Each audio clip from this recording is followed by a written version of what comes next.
राजा जी हो केसरिया रागन चुनारी मांगा दा राजा जी हो केसरिया रागन चुनारी मांग हो केसरिया रागन चुनारी मांगा दा राजा जी हो केसरिया रागन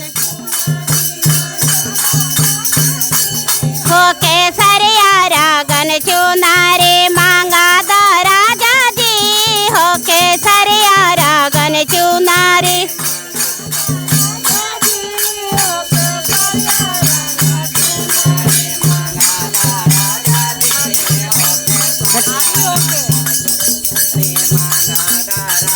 आ चुनारी मांगा दा राजा गोटा लगवा दा हो चुनारी मांगा दा राजा गोटा लगवा दा हो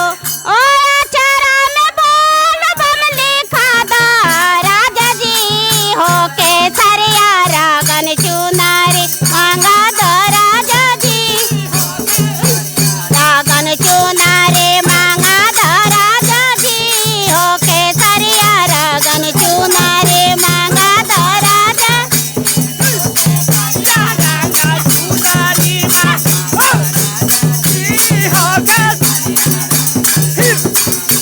राजा जी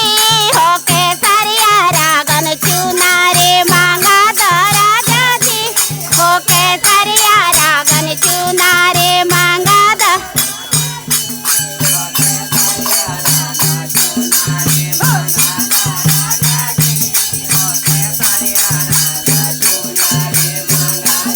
और क्या कह रहे हैं भोले दानी से क्या कह रहे हैं कि कांची कांची बांसावा के कावर बना दा हो कांची कांची बांसावा के कावर बना ओ कावर में घुंघरू लगा दा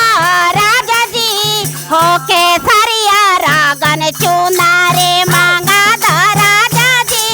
हो केसरिया रागन चुनारी मांगा दा राजा जी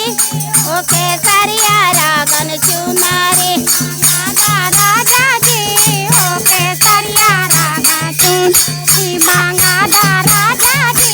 हो केसरिया रागन चुनारी मांगा दा राजा जी हो केसरिया रागन चुनारी मांगा दा राजा जी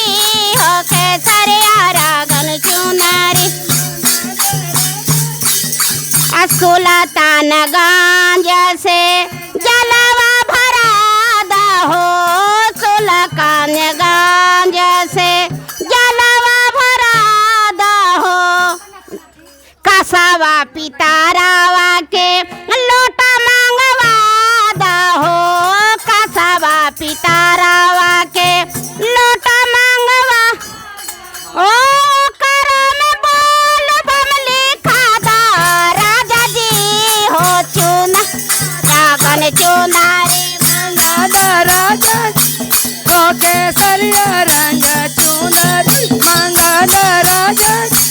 हो केसरिया रंग चुनरी मांगा दा राजा हो केसरिया रंग जी हो केसरिया रागन चुनारी मांगा दा राजा जी हो केसरिया रागन जी हो केसरिया रागन चुनारी मांगा दा राजा जी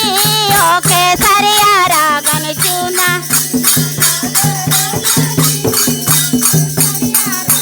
सुल्तान गंज से जलवा भरा दा हो सुल्तान गंज से जलवा हो बोलबा में लाइन लगवा दा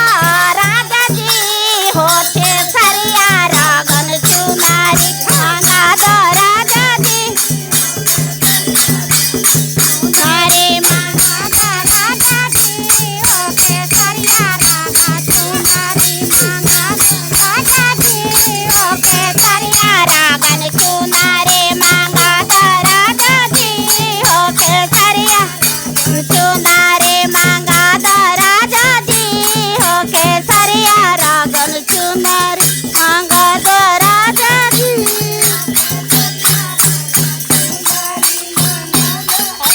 प्रेम से बोलिए शिव गुरु महाराज की जय।